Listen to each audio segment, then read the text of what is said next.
हाँ बच्चों, आज हम लोग पढ़ेंगे बीए फर्स्ट ईयर का हल प्रश्न पत्र, इसका दूसरा भाग। एक भाग हम लोग हल कर चुके हैं, आज हम लोग दूसरा भाग हल करेंगे। इसमें पहले भाग में हम लोग 50 प्रश्न तक हल कर चुके थे। आज हम लोग हल करेंगे 51 नंबर से। तो 51 प्रश्न है, पानीपत के प्रथम संग्राम में बाबर की सेना में कितनी बैलगाड़ियां थी? तो बाबर की सेना में 700 बैलगाड़ियां थी। विकल्प सी आपका सही होगा। 52 नंबर है, मनसब का अर्थ क्या था? मनसब का अर्थ होता है पदवी। मनसबदार वही होते थे जो मुगल काल में सेना के उच्च पदाधिकारी होते थे। सेना के अधिकारी वर्ग को मनसबदार बोला जाता था। तो मनसब जो है एक प्रकार से ये पदवी थी, एक प्रकार का ये सैनिक पद था। ठीक, तो विकल्प ये आपका सही होगा। 53 नंबर, पहली बार मंगोलों का आक्रमण किसके शासनकाल में हुआ था? तो पहली बार मंगोलों का आक्रमण जो है इल्तुतमिश के शासनकाल में हुआ था। विकल्प बी आपका सही होगा। 54 नंबर है, खानवा का संग्राम कब हुआ था? खानवा का संग्राम 1527 ईस्वी में हुआ था। यह युद्ध बाबर और राणा संग्राम सिंह के बीच में हुआ था। यह युद्ध चित्तौड़ नरेश बाबर और राणा सांगा के बीच में हुआ था। क्योंकि इस युद्ध इसलिए भी जरूरी हो गया था क्योंकि एक जंगल में दो शेर नहीं रह सकते। अगर बाबर को रहना है तो राणा सांगा को हराना जरूरी था, और राणा सांगा के लिए भी यही स्थिति थी कि अगर राणा सांगा को सुकून से रहना है तो बाबर को भी हटना वहाँ से जरूरी था। अर्थात एक जंगल में एक शेर को ही रहना है, इसलिए राणा सांगा से ये खानवा का युद्ध जरूरी हो गया था। तो इस युद्ध में बाबर ने राणा सांगा को तुलगमा युद्ध नीति का, तुलगमा समरतंत्र का प्रयोग करते हुए इसने पराजित किया था। 55 नंबर है, खानवा का संग्राम किसके मध्य लड़ा गया? तो खानवा का संग्राम लड़ा गया था बाबर और राणा सांगा के बीच में, बाबर और राणा संग्राम सिंह के बीच में। चित्तौड़ नरेश, विकल्प ए आपका सही होगा 55 में। 56 नंबर है, लोदी वंश का अंतिम सुल्तान कौन था? इब्राहिम खान लोदी, जिसे बाबर ने 1526 में पराजित किया था, वही है। विकल्प डी आपका सही होगा। 57 नंबर, सर्वप्रथम बारूद का प्रयोग कब किया गया? तो बारूद का प्रयोग सर्वप्रथम भारत की धरती पर 1526 में किया गया। ये विकल्प प्रश्न थोड़ा से उल्टा है, इसमें बोला जाना चाहिए कि भारत में बारूद का प्रयोग कब किया गया, ताकि बारूद का प्रयोग तो पहले से भी होता रहा है अन्य स्थानों पे।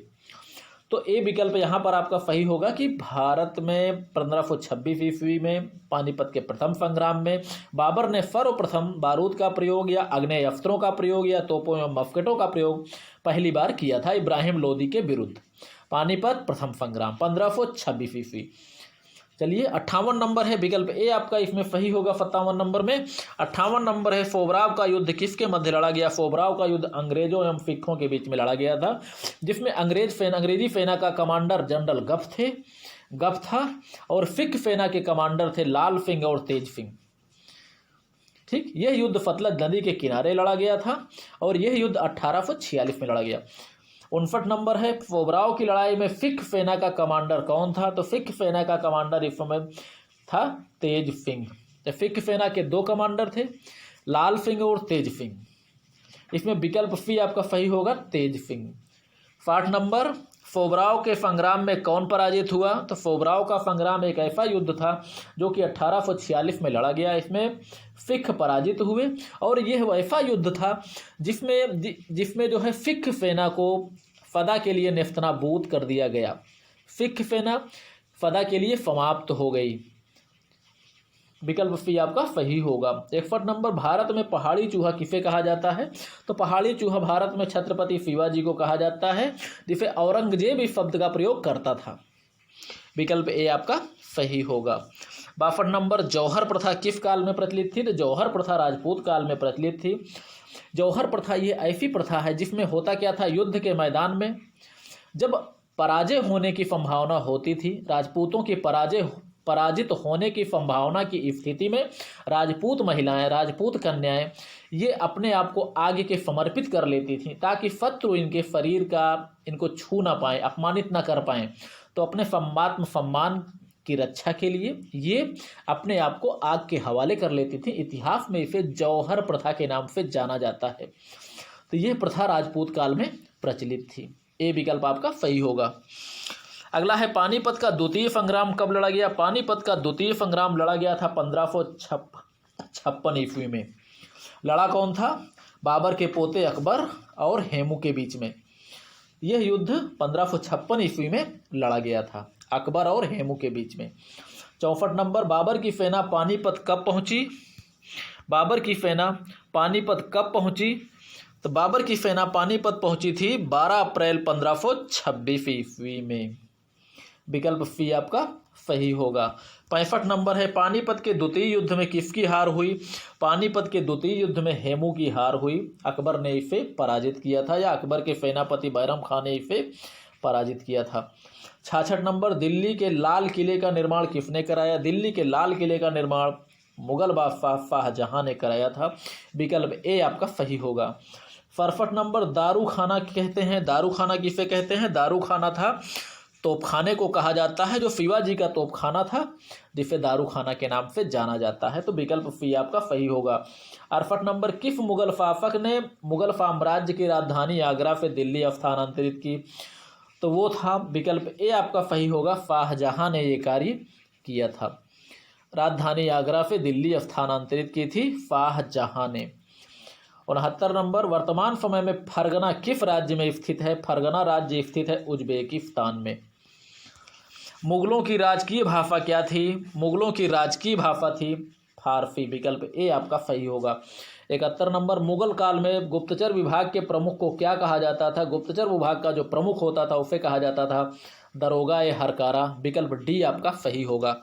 मराठा सेना में अश्वारोही सेना से संबंधित पद था। अश्वारोही सेना या घुड़सवार सेना से संबंधित पद था फिल्हेदार। तो ए विकल्प आपका सही होगा। शिवाजी की युद्ध कला मुख्यतः आधारित थी। शिवाजी की युद्ध कला मुख्यतः छापामार युद्ध पद्धति पर आधारित थी, जिसका प्रमुख सिद्धांत मारो और भागो पर आधारित था, जो कि एक प्रकार से छोटी सेनाओं द्वारा बड़ी सेनाओं के विरुद्ध प्रयोग किया जाने वाला युद्ध था। ये शक्तिशाली के विरुद्ध निर्बलों का युद्ध, यानी सबल के विरुद्ध निर्बल का युद्ध भी कहा जाता था। वो है छापामार युद्ध पद्धति या गुरिल्ला युद्ध। 74 नंबर, शिवाजी की सेना में लूटपाट करने वालों को क्या कहा जाता था? लूटपाट करने वाले जो सैनिक होते थे उन्हें पिंडारी कहा जाता था। यह विकल्प भी आपका सही होगा। आगे बढ़ते हैं हम लोग। दुर्गों का व्यक्ति किसे कहा जाता था? दुर्गों का व्यक्ति जो है कहा जाता था शिवाजी को, क्योंकि शिवाजी के शासनकाल में दुर्गों का बिल्कुल जाल सा फैल गया था। शिवाजी के पास लगभग जो है 240 के आसपास दुर्ग थे, इसीलिए उनको दुर्गों का व्यक्ति कहा जाता था। तो ये विकल्प डी आपका सही होगा। शिवाजी की पैदल सेना में सबसे ऊंची श्रेणी का अधिकारी कौन होता? तो सबसे ऊंचा पद चाहे पैदल सेना हो चाहे घुड़सवार सेना हो, शिवाजी के पैदल सेना का भी उच्च अधिकारी वो भी फर नौबत होता था, और घुड़सवार सेना का जो ऊंचा पद होता था वो भी फर नौबत ही होता था। अंतर ये होता था कि घुड़सवार सेना का फर नौबत पैदल सेना के फर नौबत से बड़ा होता था, उसको ज़्यादा वेतन भी मिलता था। लेकिन जहां अधिकारी की बात है तो दोनों श्रेणी के उच्च अधिकारी को फर नौबत ही कहा जाता था। यह विकल्प डी आपका सही होगा। 77 नंबर, सिखों अंग्रेजों के मध्य अमृतसर की संधि कब हुई थी? तो अमृतसर की संधि हुई थी 25 अप्रैल 1809 ईस्वी में। विकल्प सी आपका सही होगा। 78 नंबर, अफवाई का संग्राम कब लड़ा गया? अफवाई का संग्राम लड़ा गया था 23 सितंबर 1803 को। चलिए 79 नंबर है, सिख पंथ के प्रवर्तक थे। तो सिख पंथ के प्रवर्तक गुरु नानक देव थे। ए विकल्प आपका सही होगा। प्लासी का संग्राम लड़ा गया। प्लासी का संग्राम लड़ा गया था 1757 ईस्वी में। ए संग्राम Clive Robert Clive, company governor Robert Clive और बंगाल के नवाब सिराजुद्दौला के बीच लड़ा गया था। इस युद्ध में क्लाइव ने सिराजुद्दौला को पराजित किया था। इसमें प्रमुख भूमिका जो थी वो सिराजुद्दौला के सेनापति मीर जाफर की थी, जो एक प्रकार से सिराजुद्दौला के साथ गद्दारी किया और अंग्रेजों से मिल गया था। इसलिए यह जो है सैनिक कार्रवाई कुछ किया ही नहीं, और बदले में मुगल क्या बोलते हैं नवाब सिराजुद्दौला की हत्या कर दी गई। तो प्लासी का संग्राम, ये विकल्प बी आपका सही होगा। 1857 की क्रांति से कौन संबंधित था? 1857 की क्रांति से संबंधित थे मुगल बादशाह बहादुर शाह जफर, क्योंकि भारतीयों ने अपना नेता उस समय तत्कालीन दिल्ली नरेश मुगल बादशाह बहादुर शाह जफर को नियुक्त किया था। इसमें विकल्प ए आपका सही होगा। और इन्हीं बहादुर शाह जफर को बाद में अंग्रेजों ने गिरफ्तार करके रंगून भेज दिया। यही इसी वजह से क्रांति जो है नेतृत्व विहीन हो गया। शायद क्रांति की असफलता का एक कारण ये भी था, नेतृत्व विहीन क्रांति, क्योंकि नेता को तो पहले ही गिरफ्तार करके रंगून भेजा गया, तब नेतृत्व कौन करे। सभी राजा अपने अपने क्षेत्र में केवल उछल कूद मचाते रहे। 82 नंबर, अफाई का संग्राम कब लड़ा गया? अफाई का संग्राम लड़ा गया 1803 में। प्रश्न वही रिपीट हुआ है, विकल्प डी आपका सही होगा। 83 नंबर, हल्दी घाटी का संग्राम कब लड़ा गया? हल्दी घाटी का संग्राम लड़ा गया था 1576 ईस्वी में, अकबर और महाराणा प्रताप के बीच लड़ा गया। तो 1576 विकल्प सी आपका सही होगा। हल्दी घाटी के संग्राम से संबंधित कौन था? तो ये अकबर और महाराणा प्रताप के बीच लड़ा गया था, तो विकल्प डी आपका सही होगा, महाराणा प्रताप संबंधित थे। भारत का नेपोलियन किसे कहा जाता है? तो भारत का नेपोलियन कहा जाता है समुद्रगुप्त को। 86 नंबर, हड़प नीति किसके द्वारा अपनाई गई थी? हड़प नीति अपनाई गई थी लॉर्ड डलहौजी के द्वारा, विकल्प सी आपका सही होगा। 1857 का प्रथम स्वतंत्रता संग्राम कहाँ से शुरू हुआ? तो 1857 ये संग्राम, ये क्रांति शुरू हुई बैरकपुर छावनी से, जहां बंगाल नेटिव इन्फेंट्री के जवान मंगल पांडे ने शुरू किया था। मंगल पांडे जो कि उत्तर प्रदेश के बलिया जिले का रहने वाला था, वही गाय और सुअर की लगी चर्बी को ध्यान में रखते हुए उसने जो है शुरू की थी। बैरकपुर 34 BNI यानी बंगाल नेटिव इन्फेंट्री का जवान मंगल पांडे ने शुरू किया था। बैरकपुर मेरठ, विकल्प डी आपका सही होगा। 88 नंबर, अंग्रेजों ने भारत में बिखराव के लिए क्या नीति अपनाई थी? अंग्रेजों ने बिखराव के लिए अपनाई थी फूट डालो और शासन करो, या फूल डालो और राज करो, तो ये सी विकल्प आपका सही होगा। 1857 के विद्रोह के मुख्य परिणाम क्या था? 1857 की विद्रोह के बाद भारत का जो शासन था, अभी तक ईस्ट इंडिया कंपनी चला रही थी।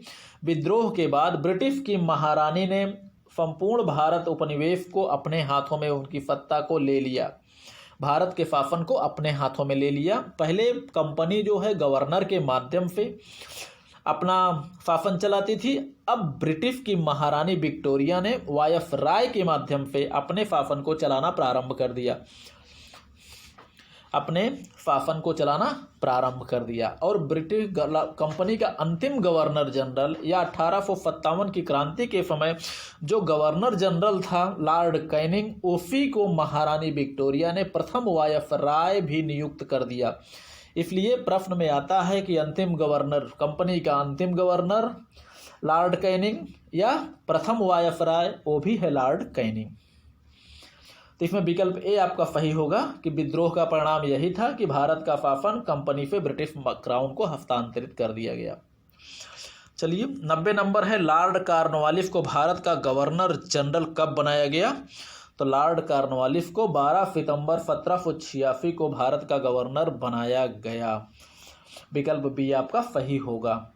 91 प्लासी का संग्राम कब लड़ा गया? प्लासी का संग्राम वही 1757 को लड़ा गया, बंगाल का नवाब सिराजुद्दौला और कंपनी गवर्नर क्लाइव के बीच में, विकल्प ए आपका सही होगा 91 का। 92 लॉर्ड किचनर को भारत का कमांडर इन चीफ कब बनाया गया? तो ए विकल्प आपका सही होगा, 1902 में कमांडर इन चीफ बनाकर इन्हें भारत भेजा गया। 93 नंबर, भारत में ब्रिटिश साम्राज्य का संस्थापक कौन था? तो भारत में ब्रिटिश साम्राज्य का संस्थापक रॉबर्ट क्लाइव को माना जाता है, क्योंकि इसी ने 1757 में प्लासी के संग्राम में नवाब सिराजुद्दौला को हरा कर इसने अंग्रेजों की स्थिति को इसने मजबूत किया था। अंग्रेजों के व्यापारिक स्थिति को, राज्य को, अंग्रेजों के साम्राज्य को मान के चलते हैं, उसने मजबूत किया था अंग्रेजों की स्थिति को। 94 नंबर, महमूद गजनवी ने अपना अंतिम आक्रमण कहाँ किया था? तो अंतिम आक्रमण इसने बी विकल्प सिंध के जाटों पर किया था, बदले की भावना से, क्योंकि सोमनाथ के आक्रमण के समय जाते समय इससे बहुत सा धन जो है जाटों ने इसके ऊपर आक्रमण करके इससे छीन लिया था, तो इसने अंतिम आक्रमण किया था बी विकल्प जाटों पर। 95 नंबर, भारत में ईस्ट इंडिया कंपनी का शासन कब समाप्त हुआ? तो वो है 5 सितंबर 1858 को। विकल्प सी आपका सही होगा। 96 नंबर, अपहरण की नीति किसके द्वारा अपनाई गई? अपहरण की नीति लॉर्ड डलहौजी के द्वारा अपनाई गई। राज्य हड़प करने की नीति जिसे कहा जाता है, तो विकल्प सी आपका सही होगा। भारत आने वाले प्रथम यूरोपियन कौन थे? तो भारत सबसे पहले यूरोपीय जातियों में जो भारत आए वे थे पुर्तगाली। महाभारत का युद्ध कितने दिनों तक चला? महाभारत का युद्ध 18 दिनों तक चला। महाभारत में 18 अक्षौहिणी सेनाओं ने भाग लिया। महाभारत युद्ध 18 दिनों तक चला। महाभारत के युद्ध में अभिमन्यु का वध किसने किया था? अभिमन्यु का वध तो जो है मुख्य रूप से 7 महारथियों ने मिलकर किया था, लेकिन जो उनके वध का जो कारण माना जाता है, जो कारण माना गया, अर्जुन ने अभिमन्यु की मृत्यु का जो जिम्मेदार माना और जिसको मारने के लिए उन्होंने इतनी बड़ी कसम खा ली, तो वो था जयद्रथ। अभिमन्यु का वध जयद्रथ ही उत्तरदायी था अभिमन्यु के वध का। जयद्रथ जो कि रिश्ते में दुर्योधन का बहनोई लगता था, दुर्योधन की बहन दुशाला का पति भी था, सिंध का राजा था, सिंध नरेश जयद्रथ। आगे है 10 राजाओं का संग्राम किनके बीच लड़ा गया? तो वही सुदाफ और 10 शत्रु राजाओं के बीच में। वैदिक काल में सबसे बड़ा युद्ध परुष्णी या रावी नदी के किनारे लड़ा गया। इसमें 66,066 व्यक्तियों के मृत्यु होने की संभावना है। मृत्यु होने का उल्लेख किया गया है। यह वैदिक काल का सबसे बड़ा युद्ध माना जाता है। ये पेपर आपका समाप्त हुआ बच्चों। आप लोग आराम से अध्ययन कीजिए, खुश रहिए, मस्त रहिए, पढ़ाई कीजिए।